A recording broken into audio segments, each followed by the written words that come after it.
Nggak ada balasan itu dari komisioner. Komisioner sampaikan untuk kunjungan hari ini nggak ada balasannya gimana sih? Baik. Kemarin ke ombudsman begitu juga. Akhirnya alhamdulillah komisionernya bersedia menyerahkan. Kemarin di Kompolnas begitu juga. Kita berdua komisioner nggak dibalas juga. Akhirnya komisionernya lengkap. Makanya saya betul berharap Komnas HAM kali ini begitu. Sudah 3 kali Pak kita berkirim surat. Baik, nanti saya sampaikan ke Anda. Ya, minta tolong komisioner siap untuk menerima kami hari ini. Sudah. Ya. Tapi ini kan sudah selesai ya. Karena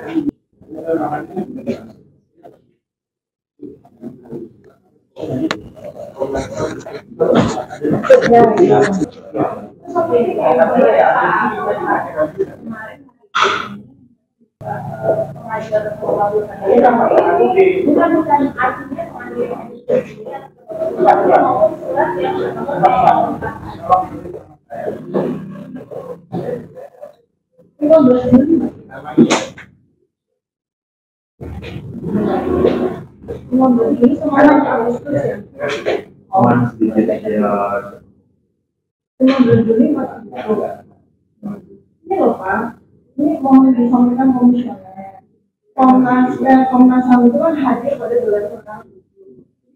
Nah, sementara sudah ada surat dari kepolisian yang menyatakan penghentian penyelidikan. Kami mau tanya, ini Komnas HAM ikut terlibat ya di surat ini? Itu yang dipanggilkan atas nama.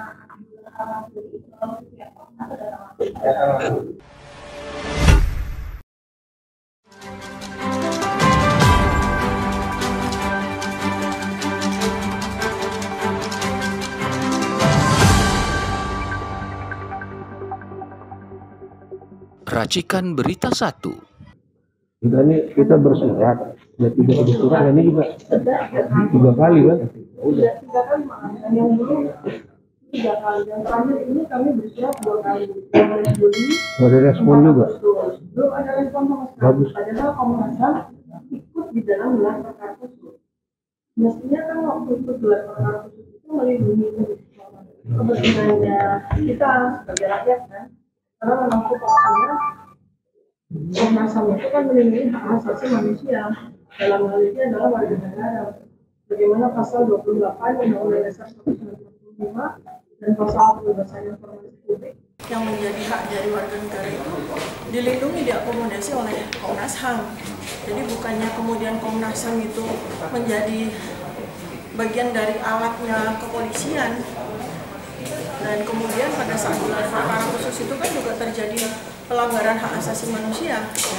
Karena kami itu menjadi bagian dari pelapor, ternyata kan tidak mendapatkan hak untuk mengikuti gelar perkara secara khusus. Lalu kemudian tiba-tiba ada surat dari kepolisian dari Barreskrim menyatakan penghentian penyelidikan. Sementara Komnas HAM ikut ternyata. Kami kemarin dapat informasi dari Kompolnas bahwa setelah gelar perkara khusus di tanggal 9 Juli 2025, besok paginya tanggal 10 Juli 2025 itu mereka rapat lagi, tidak melibatkan kami. Dan Komnas HAM, Kompolnas, kemudian Ombudsman yang merupakan lembaga rakyat ya, yang langsung di bawah presiden itu diajak rapat sebagai asistensi kata mereka. Dan kemudian tanggal 11 Juli 2025 muncul surat penghentian penyidikan. Kan itu sudah melanggar hak asasi manusia. Karena kami sebagai salah satu organ, salah satu komponen, kami bertiga sebagai saksi ahli yang dihadirkan di gelar perkara khusus sama sekali tidak diundang di acara tersebut. Kami ini kan mewakili 2 hal ya, sebagai korban kriminalisasi dari Jokowi maupun sebagai saksi ahli dari TPU. Jadi legal standing kami itu sangat kuat sebagai warga negara juga sebagai saksi ahli. Nah makanya nih kami ingin hari ini bisa bertemu dengan komisioner ya, sama seperti waktu dengan Kompolnas, waktu dengan Ombudsman kemarin ya, kami terpaksa menunggu mereka sampai komisionernya datang ya. Hari ini kita akan begitu juga. Pokoknya harus ketemu sama kita. Kenapa? Kita sudah melakukan prosedur yang benar. Kita sudah bersurat ya sebanyak 2 kali. Dan seharusnya ada surat dari mereka. Nah, sampai hari ini kan kami belum menerima surat jawaban tersebut. Ya sudah, kita datangin aja. Bagus. Saya, mana ya? Kemarin kita pernah datang ke sini ke Komnas HAM, tapi kok belum ada hasil apapun. Oleh karena itu kita datang lagi karena kami buktinya makin telak. Ya. Bukti paling telak ada 3. Pertama, lembar pengesahan penguji tidak ada, berarti skripsi tidak pernah diuji. Yang kedua, transkrip nilai tanpa ada tanda tangan dekan atau pembantu dekan seperti ditunjukkan oleh Dirtipidum, itu juga telak ya. Mana ada lembar transkrip nilai atau transkrip akademik itu seperti itu di UGM, itu sudah telak, itu udahlah. Yang ketiga, bantahan Pak Kasmujo bahwa beliau bukan dosen pembimbing skripsi maupun pembimbing akademik. Jadi ini udah morat-marit ini ya, logika publik pasti itu menyatakan bahwa ijazah Joko Widodo 11.000 triliun % palsu, tanpa ada forensikan pun ya, tanpa ada ilmu forensik terkait dengan dokumen tersebut, teknologi font dan lainnya yang kita pakai sebenarnya dalam proses akademik yang cacat tersebut sudah membuktikan secara telak bahwa Joko Widodo tidak pernah meluluskan pendidikan sarjana Fakultas Kehutanan UGM. Jadi kami meminta kepada Pak Jokowi sebenarnya sebaiknya tobat aja lah, tobat dan minta maaf kepada rakyat. Semoga rakyat masih ada hati nuraninya untuk memaafkan. Kalau saya sendiri sih fokusnya bukan untuk memenjarakan atau menghukum Pak Jokowi. Fokusnya adalah supaya ke depan ya tidak ada lagi presiden dengan riwayat pendidikan yang dipertanyakan, sehingga KPU ke depan itu menjalankan perannya ya secara secara seksama, benar-benar mengerjakan untuk memeriksa terutama latar belakang, pendidikan, riwayat hidup dari calon-calon presiden masa depan. Begitu aja target saya, bukan untuk memenjarakan atau menghukum Pak Jokowi sebenarnya, tetapi meminta dengan sangat supaya sudahi nih Pak Jokowi, ya, sudahi polemik ijazah palsu Anda, karena tidak ada lagi alasan yang bisa Anda pakai. Ya, tadi 3 itu sudah telak itu, tanpa ada ilmu forensik pun sudah membuktikan secara telak bahwa Joko Widodo tidak pernah meluluskan proses akademik untuk mendapatkan gelar sarjana kehutanan di Fakultas Kehutanan UGM, gitu ya. Bang, soal laporan abang yang di Yogyakarta gimana? Nah inilah kan laporan pertama kan ya sudah telak sih sebenarnya. Laporan pertama terkait dugaan berita bohong, ya. Buktinya adalah pernyataan dari Pak Kasmujo sendiri yang saya wawancarai sendiri dan dikonfirmasi oleh seorang wartawan Kompas TV ya, Pak Bung Dipo Nurbahagia. Jawabannya Pak Kasmujo konsisten. Jadi kalau dibilang Profesor Kuncoro bahwa Pak Kasmujo itu katanya bisa jadi di bawah tekanan atau pikun, itu tidak berdasar ya pada saat wawancara saya di Rosi gitu. Nah, jadi atas dasar itu saya buat laporan dugaan penyebaran berita bohong. Karena tahun 2017 kan semua publik menyimpulkan bahwa di Fakultas Kehutanan UGM itu Jokowi berdialog dengan Pak Kasmujo, ya, di situ ada kegiatan bolak-balik pembimbingan skripsi. Itu kan bohong ya. Sebagai presiden itu nggak boleh bohong harusnya. Presiden can do no wrong katanya, ya. Bahkan berbuat salah pun nggak bisa, apalagi bohong. Harusnya kan presiden punya moralitas yang tinggi, yang menjadi contoh bagi kita ya. Nah, itu laporan pertama. Laporan kedua adalah kekecewaan saya terhadap penjelasan dari Dirtipidum, ya. untuk menjelaskan bahwa lembar pengesahan pembimbing skripsi Joko Widodo hanya diraba dan dirasakan langsung disimpulkan handpress dan letterpress. Padahal saya banyak bukti ya, banyak analisa membuktikan bahwa itu adalah produk dari digital print atau dengan word processor yang sudah modern. Jadi kepolisian ini kan sudah terbiasalah memanipulasi barang bukti itu, yang penting menjilat penguasa itu udah biasa. Ya, jadi oleh karena itu saya laporkan. Kita lihat kontinuitas atau progres dari laporan tersebut. Kalau memang Republik ini masih menjalankan prinsip equality before the law, ya Polda DIY harusnya menindaklanjutinya. Kalau tidak, maka semakin membuktikan bahwa hukum itu tidak bisa menyentuh Jokowi sama sekali. Ya. Hukum di Indonesia itu mengistimewakan Jokowi. Ya, terlihat juga bagaimana Polda Metro Jaya mendatangi Solo, ya, datang ke Solo hanya untuk memeriksa Joko Widodo di ruangan lounge, ya, ruangan istimewa seperti hotel, ya, hotel bintang 5. Sementara kami waktu pertama kali saya diperiksa begini tempat duduknya, begini persis, tanpa ada sandaran. 6 jam saya di sana, 6 jam saya. Itulah perbedaan perlakuan. Padahal kita juga sesama warga negara yang membayar pajak juga, berkontribusi pada negara ini. Tapi itulah perlakuan kepolisian. Oleh karena itu kami mendesak juga Pak Prabowo Subianto, karena ini bukti sudah sangat telak, ya, yang membuktikan bahwa Joko Widodo tidak pernah lulus dari program sarjana kehutanan UGM. Lakukanlah Pak rekonsiliasi. Kami juga tidak ingin Joko Widodo terlalu malu, ya, di mata masyarakat Indonesia maupun masyarakat dunia. Lakukan rekonsiliasi, pertemukan, panggil Joko Widodo untuk mengaku, minta maaf kepada rakyat. Itu aja yang saya minta, saya desak kepada Presiden Prabowo. Karena kalau kami ditangkap, ini tidak akan selesai. Karena apa? Karena pengetahuan atau bukti-bukti itu sudah tersebar kemana-mana, bahkan bukan hanya Indonesia, sudah ke dunia. Jadi nggak mungkin, ya, bukti itu bisa dibantah hanya dengan menangkap kami, gitu. Justru menjatuhkan kredibilitas kepolisian yang sudah sangat rendah, ya, terpuruk se-Asia Tenggara versi Indeks Mundi. Jangan lebih dibuat jatuh lagi, ya. Oleh karena itu Pak Prabowo Subianto lah yang harus bisa menginisiasi rekonsiliasi itu supaya Pak Jokowi tidak terlalu malu. Ya, begitu ya.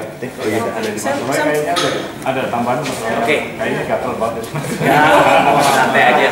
Jadi apa yang sudah disampaikan oleh sahabat-sahabat saya tadi, ya, tadi bisa kita lihat bersama. Kalau urutan dari kanan ke kiri, cara huruf Arab membaca kebalik, ya, TRR. Tapi kalau dari kiri ke kanan nih RRT. Republik Rakyat Tifa. Ya, itu jadi ya. Rakyat Tifa. Nah, hari ini kami bertiga dan disertai oleh sahabat-sahabat semuanya, ada Pak Agus juga perwakilan dari LCI kesini itu untuk menegaskan kembali bahwa Indonesia alhamdulillah ketika sudah muncul Kepres nomor 50 tahun 93 gitu, ya, kemudian kita membentuk Undang-Undang nomor 39 tahun 99 tentang pembentukan Komnas HAM, Komisi Nasional Hak Asasi Manusia. Ini sesuai dengan standar dunia ACCPR, yang artinya apa? Kita menghargai dan menghormati hak asasi manusia. Apa yang kami lakukan itu adalah bagian dari hak asasi manusia, dari Universal Declaration of Human Rights, ya, dan juga akui juga di dalam Undang-Undang Dasar 1945, terutama di pasal 28 ayat E dan 28 ayat F. Lebih khusus lagi adalah ada juga selain di Undang-Undang 39 tahun 99 tentang Komnas HAM, ada juga di Undang-Undang nomor 14 tahun 2008 tentang keterbukaan informasi publik. Jadi apa yang kami tulis, insya Allah apa yang kami teliti dan selama ini adalah merupakan sebuah hak asasi manusia, hak asasi peneliti untuk mengkritisi kita pernah punya pemimpin yang ternyata sama seperti yang tadi disampaikan oleh Dr. Ismon itu artinya tidak memiliki ijazah, ya, confirm itu, ya, karena skripsinya juga abal-abal, tidak ada lembar pengesahan dan tidak ada pengujiannya, berarti itu tidak pernah diuji, berarti tidak pernah lulus ya. Dan transkrip nilainya juga abal-abal, masa transkripnya tulisan tangan. Sempat dijawab juga oleh para termul, itu kan draft untuk nanti yudisium. Nah nggak bisa lah, draft yudisium terus satunya lagi apa? Katanya itu draft dari draft. Masa Pak Mabes Polri menampilkan draft kayak gitu kan nggak mungkin. Itu jawaban kami sekaligus terhadap para termul ya. Dan yang kedua adalah sekali lagi kami sampaikan, insya Allah ya beberapa hari lagi sebagai kado peringatan 80 tahun Indonesia Merdeka, kami bertiga ini sudah fix ya, jadi alhamdulillah sudah hampir selesai ya, sudah mungkin 80-90% selesai. Kami akan menulis soal Jokowi's White Paper, buku putih tentang Jokowi. Dan insya Allah tanggal 17 itu kita akan soft launching dulu. Soft launching itu artinya kita tunjukin ini bentuk bukunya kayak apa. Karena pertimbangan teman-teman dari ahli media dan komunikasi, kemungkinan kita grand launchingnya adalah setelah upacara peringatan 17 Agustus. Ya, karena kita akan supaya itu dikenal oleh seluruh Indonesia. Satu kata sebenarnya adalah soal kejujuran. Kenapa saya bilang kejujuran? Dan banyak sekali pertanyaan, kenapa kok kami itu meneliti hanya Jokowi, kenapa tidak yang lain? Loh, yang lain itu jelas ya. Bung Karno, ya, itu jelas kuliahnya di Teknik School Bandung, ya, itu adalah ITB sekarang. Yang kedua Pak Harto, jujur, sekolahnya hanya sekolah rakyat. Ya, Pak Habibie jelas di Jerman ya, itu adalah sekolah yang clear banget ada di Jerman. Gus Dur itu ada dua, selain di Yordan juga ada di Mesir, ya, itu Gus Dur. Ibu Megawati jujur, ya meskipun beliau pernah di Unpad dan beliau nggak selesai, beliau pakai ijazah SMA, nggak apa-apa, Pak ijazah SMA bisa juga untuk presiden. Pak SBY jelas di IPB. Jadi ini sekaligus kritik saya terhadap Jokowi. Ya, kalau memang SMA, yang ngaku saja. Pakai baju SMA saja kayak gini. Nah, ini SMA saja. Ya, itu sah. Baju SMA. Ya, kenapa ngaku S1? Ya, itu makanya Prosesnya ketutupan. prosesnya ketutup. Prosesnya Sosis.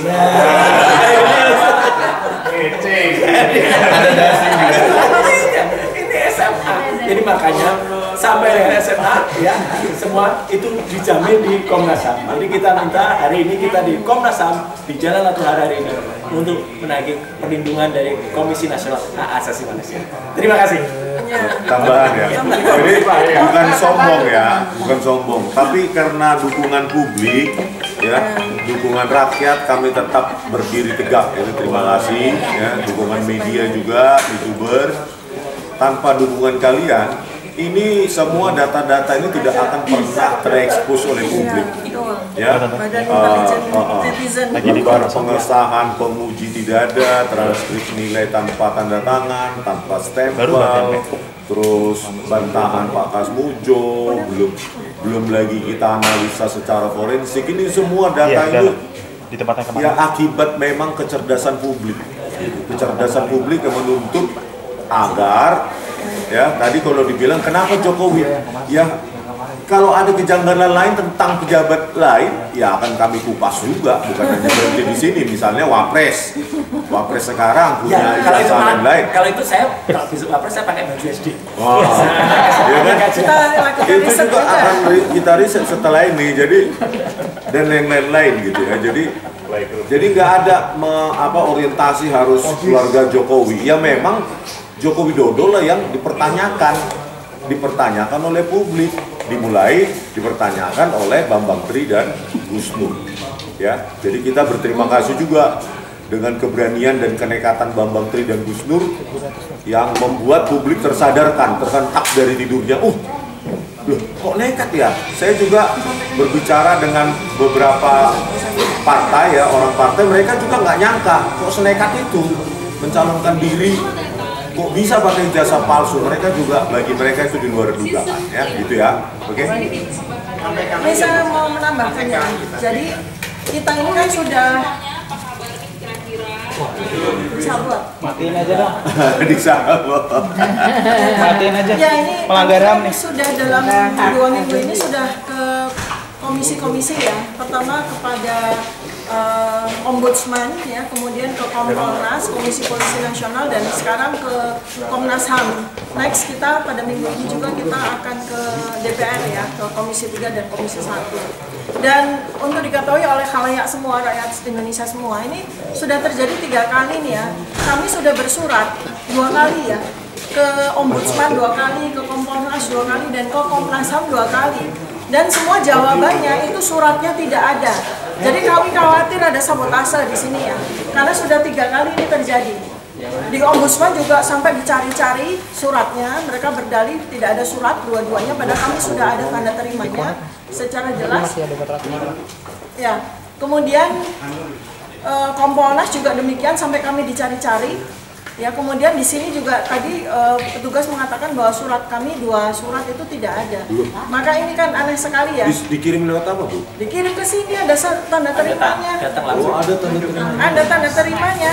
Suratnya sudah 2 kali ditulis tanggal 15 Juli dan tanggal 4 Agustus. Ada stempelnya, tanda terimanya. Artinya sudah ada surat itu, tetapi dinyatakan tidak ada. Jadi ini sama persis dengan kejadian di komisi ini, ada stempelnya ya. Ada stempelnya nih, tanda terima, udah jelas ada stempelnya tanda terima. Buka kamera ya. Ya.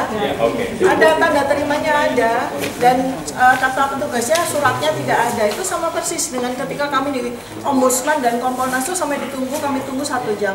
Tapi alhamdulillah pada saat di Komnas HAM dan di Kompolnas kami diterima oleh para komisioner secara lengkap ya.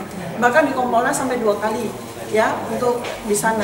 Ini saya juga mengharapkan seperti dengan teman-teman, ya sudah kita datangi saja Komnas HAM.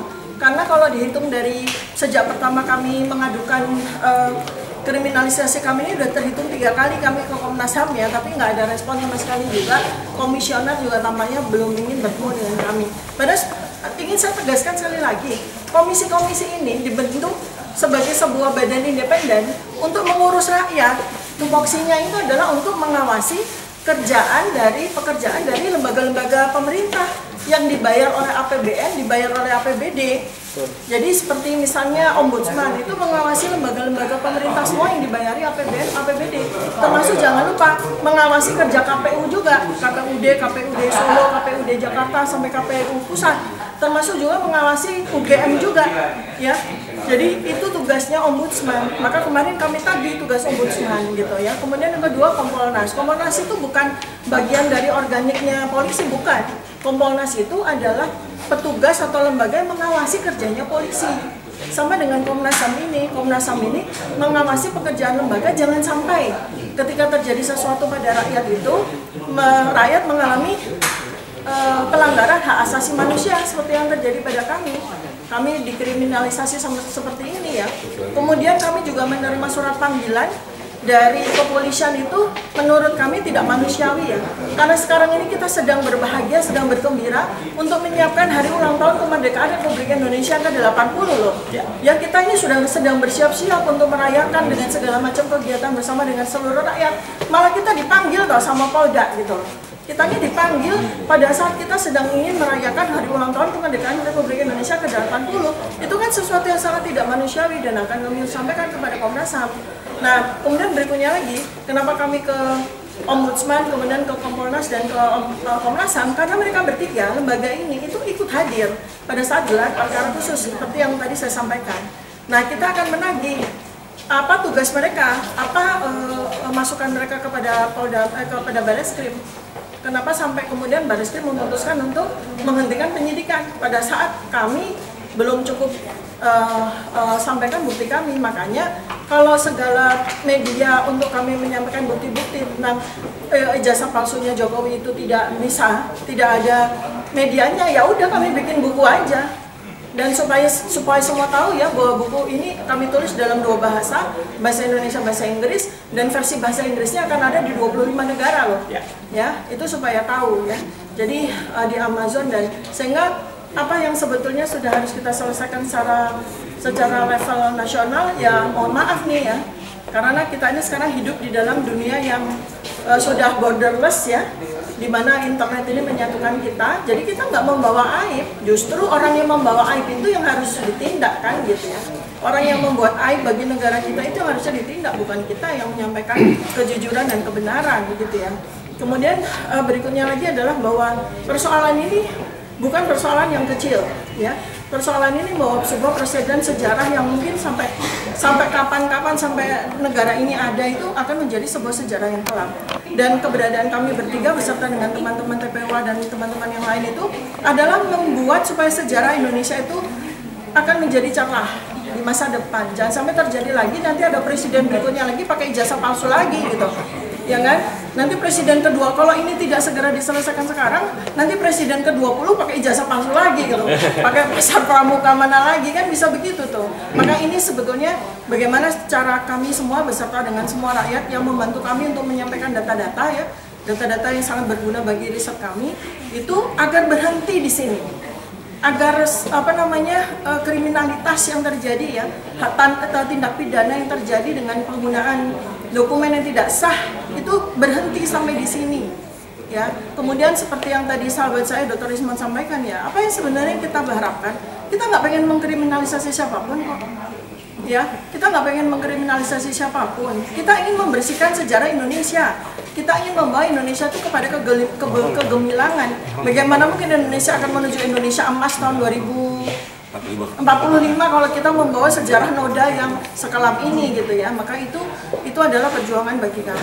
Kemudian untuk para termul semuanya, kalian itu senjatanya cuma hati-hati sebentar lagi dipenjarakan, hati-hati sebentar lagi pakai baju orange. Bukan itu yang membuat kami takut, ya.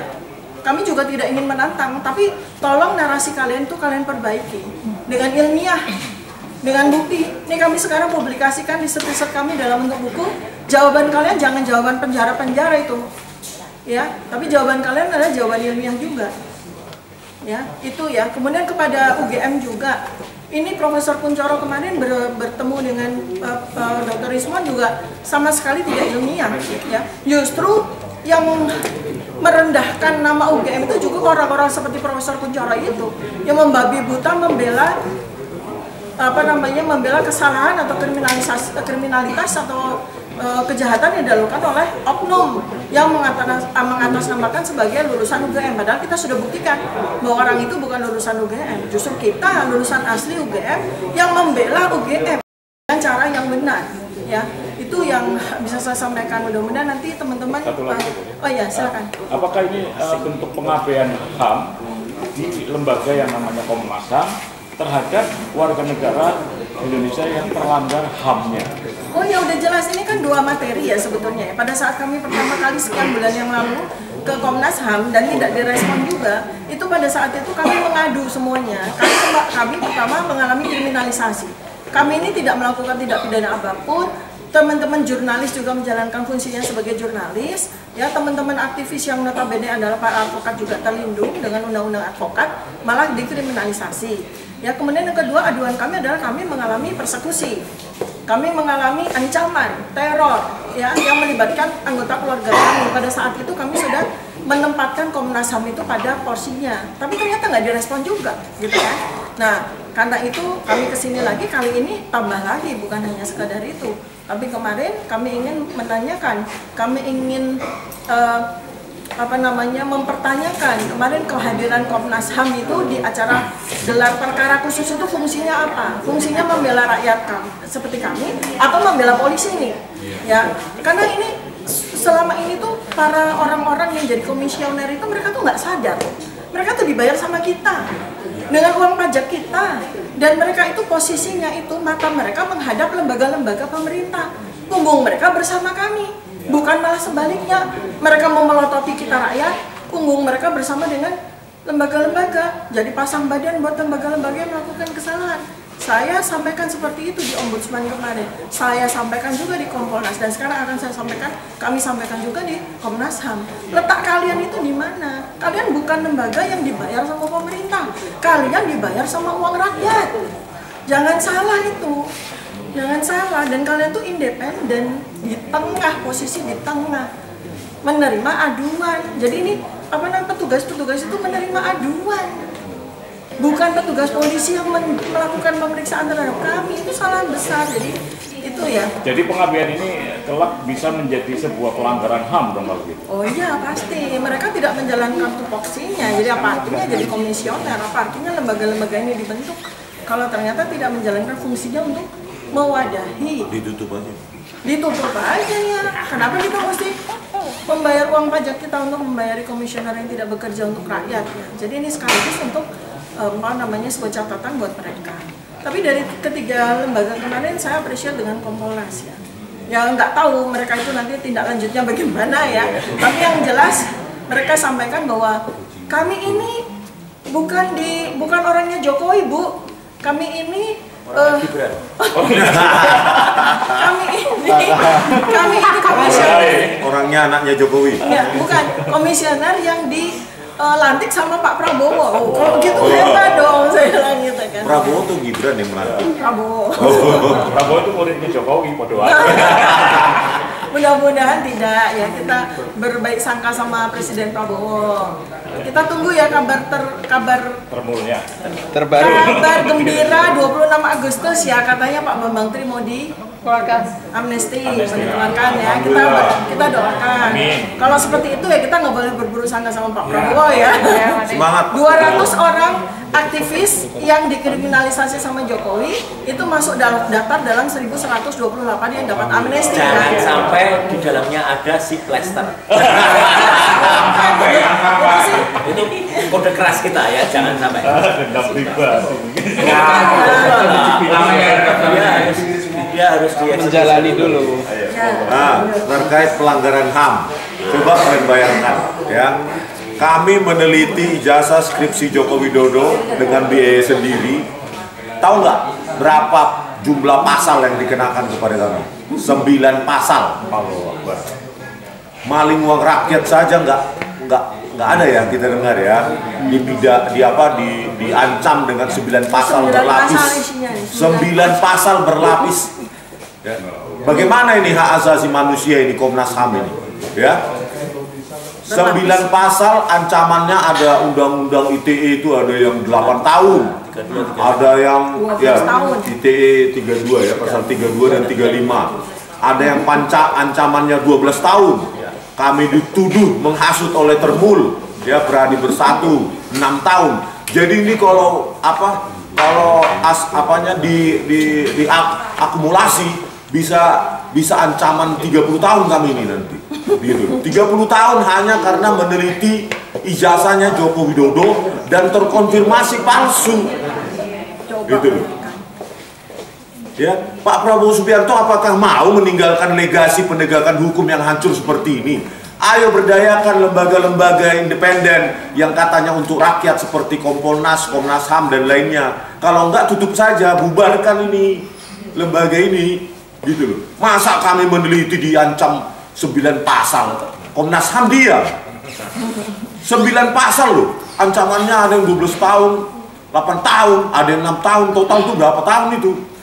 Gitu. Sementara ada narapidana berkeliaran selama 6 tahun. Narapidana yang sudah divonis dibiarkan berkeliaran malah jadi komisaris. Notabene dapat uang ratusan juta per bulan dari uang pajak rakyat yang kita bayar untuk membayari narapidana. Coba. Ini Terus, hukum gimana? ini kan berbahaya ya kepada hak-hak asasi manusia, terutama peneliti. Harusnya sesuka peneliti dong, sepanjang ya dia bertanggung jawab hasil penelitiannya. Ini kan hak asasi manusia, kan manusia termasuk, peneliti kan termasuk manusia. Harusnya Komnas HAM ini bersuara lebih keras, lebih kencang, atau mendesak bertemu Presiden Prabowo Subianto. Ya, ini nggak boleh Pak. Mereka melakukan memang aktivitasnya sesuai dengan pekerjaannya. Jurnalis melakukan pekerjaannya juga. Ya, bayangkan ini nanti kalau dilihat oleh generasi-generasi penerus 2045, 2050, ada orang-orang meneliti ijazahnya Jokowi dan ternyata benar, tetapi dipidana dengan ancaman berlapis sampai di total itu sampai 30 tahun mungkin. Ya. Jadi saya pesan kepada Pak Prabowo Subianto, sudahilah Pak penegakan hukum yang hancur, barbar, brutal, biadab zaman Joko Widodo. Ya. Kepolisian itu secepatnya perbaiki. Karena jangan sampai tunggu rakyat marah Pak. Kepolisian ini bukan lagi menegakkan hukum. Tapi pelanggar hukum itu sendiri, saya punya data itu, ya. Saya laporkan Tito Karnavian Krisnamurti itu ke Dumas Presisi itu. Mereka harusnya kena pasal ITE 3235, memanipulasi barang bukti digital, ya. Si Krisnamurti, Tito Karnavian, Muhammad Nualasa. Mereka yang mengotak-atik video CCTV jadi kabur-kabur, menganimasi pergerakan Jessica Wongso dan Mirna Salihin. Ya, tetapi karena latar belakang mereka polisi, di Indonesia ini warga negara istimewa adalah polisi, terutama jenderal atau yang perwira lah, gitu. Gak pernah untouchable mereka. Gitu. Sementara kami bisa pertanggungjawabkan, diancam pasal-pasal itu. Kemana Komnas HAM suaranya? Komnas HAM, ya, komisioner, kalian takut sama Jokowi atau takut sama rakyat? Kalau kalian hanya melayani keluarga Jokowi, pindah ke Solo sana, Jalan Kutai Utara nomor 1 itu, jangan di sini, gitu loh. Ya, kalian dibayar dengan uang rakyat. Kemana kalian? Kalau gampang aktivis, jurnalis, peneliti diancam, dipidana oleh polisi, pada tugas kalian di situ, tupoksi kalian, bubar, bro. Ya, pajak sekarang rakyat menjerit untuk membayar gaji, bonus, entah apalah sekalian, pergi hotel segala macam. Ya, bersuaralah Komnas HAM, kalau enggak bubarkan diri. Gitu, kita sudah nunggu ini. Kapan kita diterima komisioner? Apakah komisionernya keluar negeri atau kemana? Kok susah sekali, katanya melayani kepentingan rakyat. Tetapi kita sudah datang ini, jurnalis sudah ada, YouTuber sudah ada, wartawan sudah ada. Kemana komisioner? Ya, jangan kecewakan kami. Kalau memang kalian tidak bisa mengawasi lembaga-lembaga penegakan hukum seperti yang super power, super body seperti kepolisian, maka kalian nggak bernyali di posisi komisioner itu. Saya gantikan aja, bagaimana? Ya, saya gantikan. Gimana Pak Prabowo Subianto? Angkat saya ketua Komnas HAM. Saya panggil itu Kapolri itu untuk RDP dia, Pak.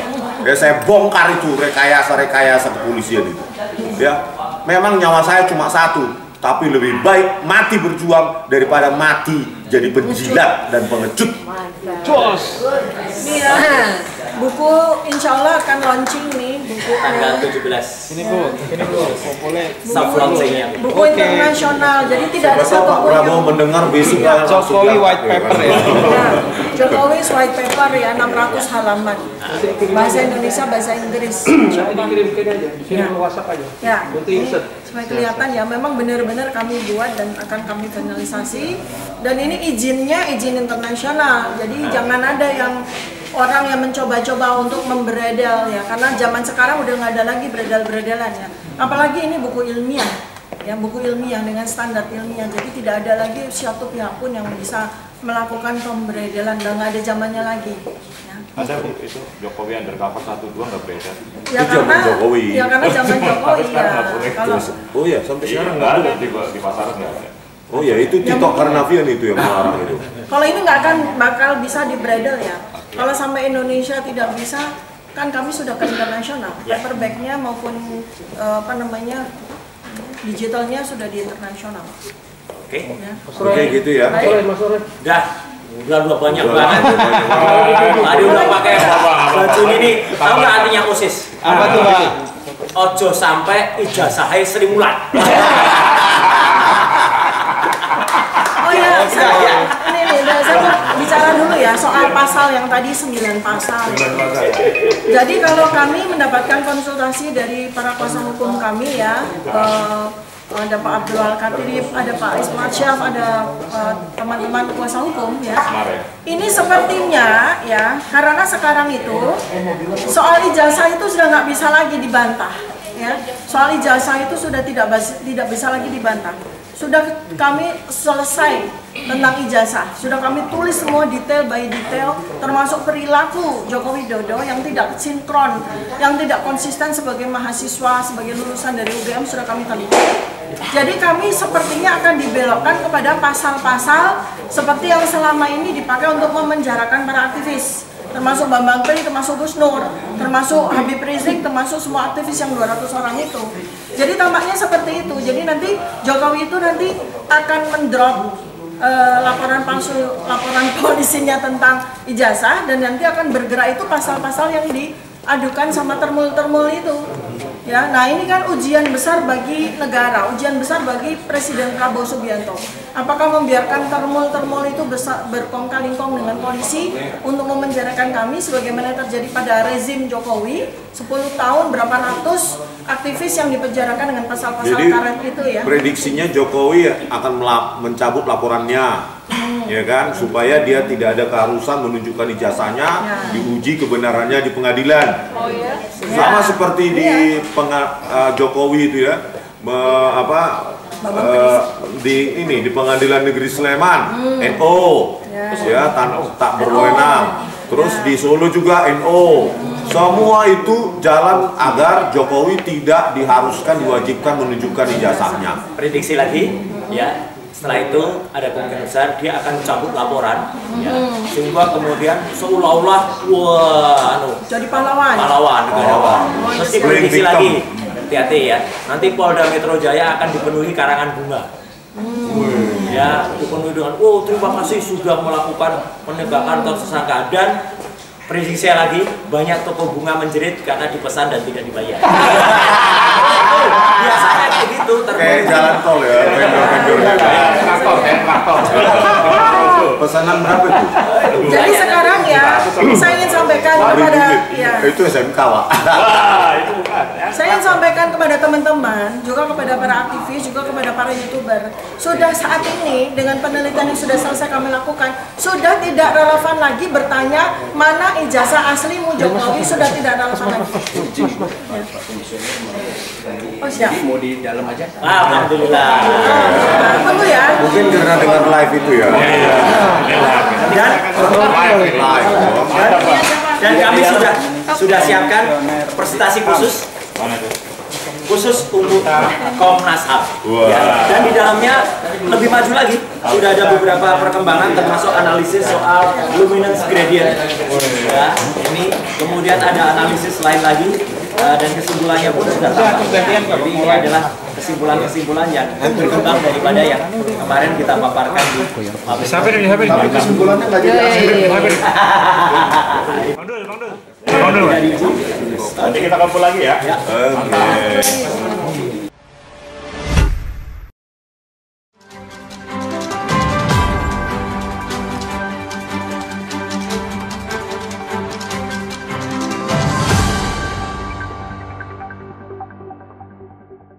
Racikan Berita 1.